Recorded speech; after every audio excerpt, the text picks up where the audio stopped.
1967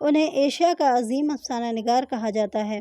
کرشن چند نے کشمیر کے رومان و پرور فضا کے پس منظر میں افسانہ لکھنا شروع کیا تھا۔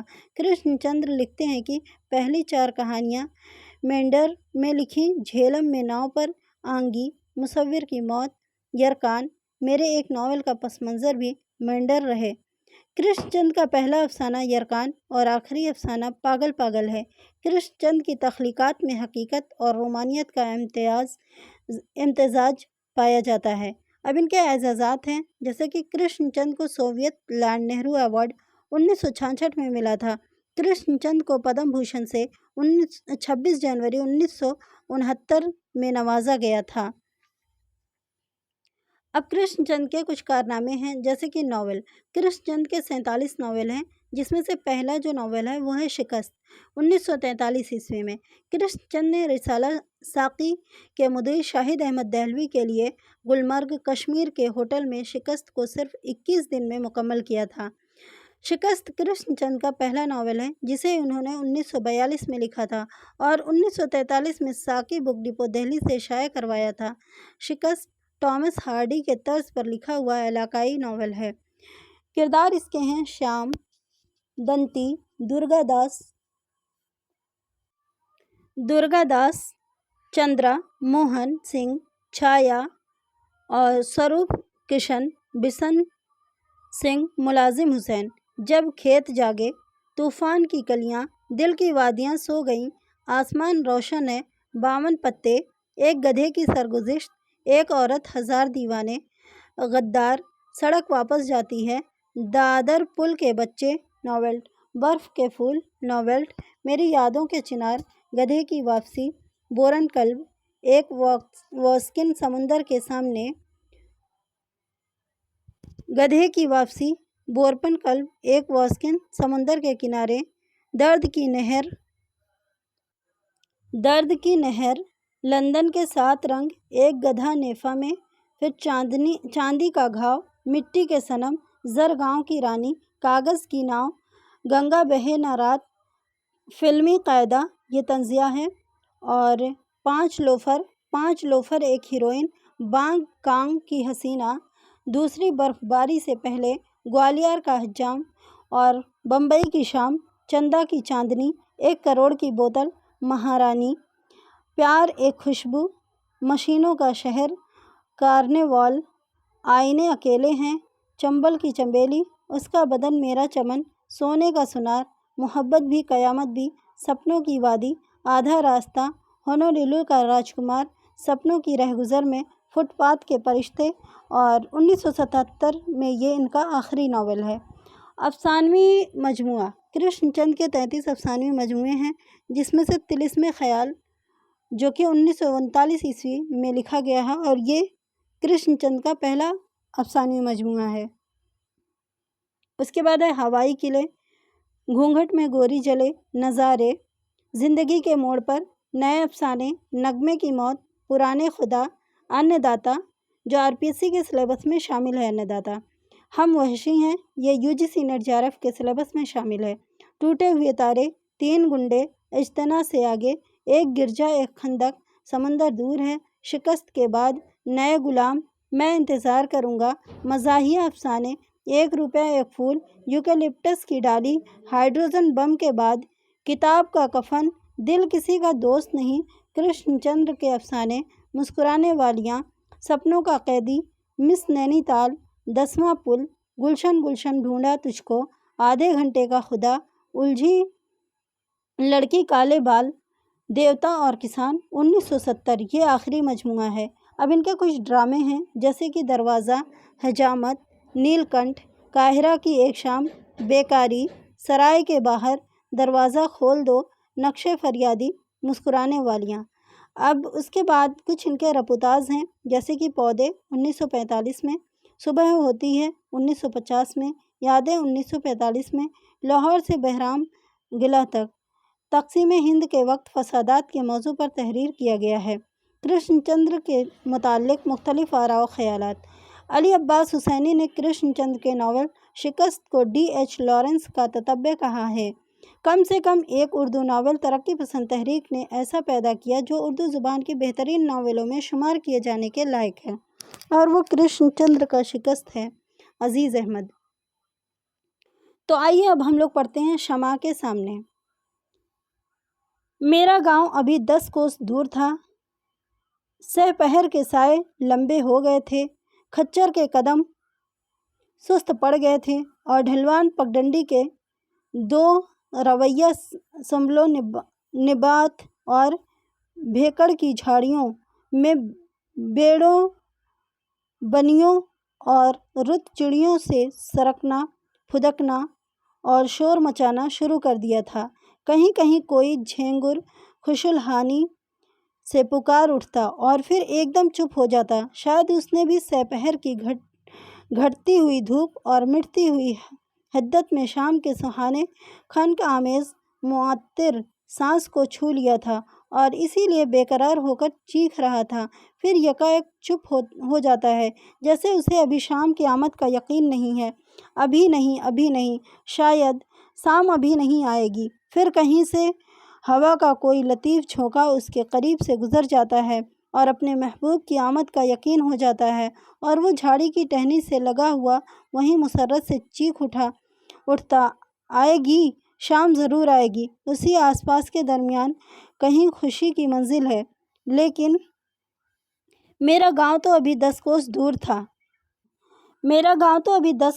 تھا اور میرا کھچر تھک چکا تھا اور بھوک سے بے تاب ہو کر بار بار کان ہلاتا، رک جاتا، نتنے پھٹ پھٹاتا اور ادھر ادھر دیکھنے لگتا، شاید کہیں منزل کا سراغ ملے۔ ایڑی کے پہن ضربوں نے آخر کار اسے اسی مقام پر پہنچا دیا کہ جہاں وہ ڈھلوان پگڈنڈی ختم ہوتی تھی اور نیچے پہاڑی پر چڑھ کے ناترا شیدہ کندوں کا بنا ہوا پل تھا،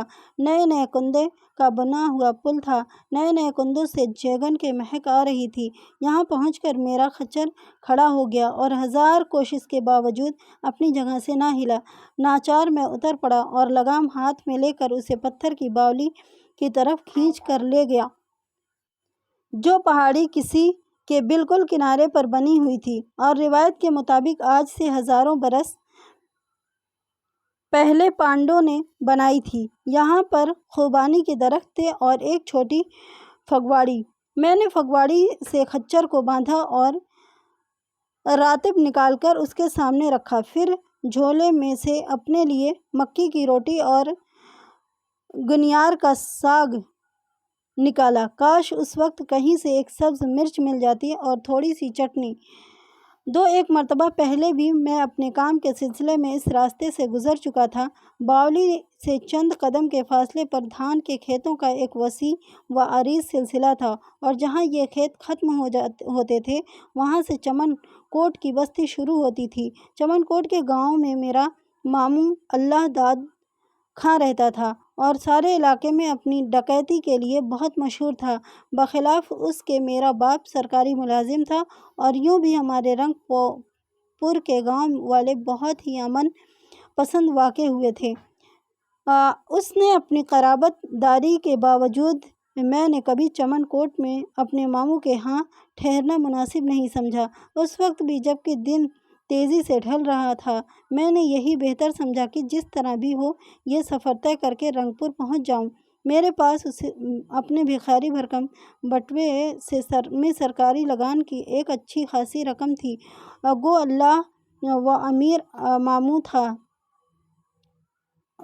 اللہ داد میرا ماموں تھا، اور 2 نالی میرے پاس تھی اور مٹی میں کارتوس پھرے ہوئے تھے، اور میرا نشانہ دور دور تک ضرب المثل تھا۔ پھر بھی رات بسر کرنے کے لیے میری دور اندیشی صلاح نہ دیتی تھی۔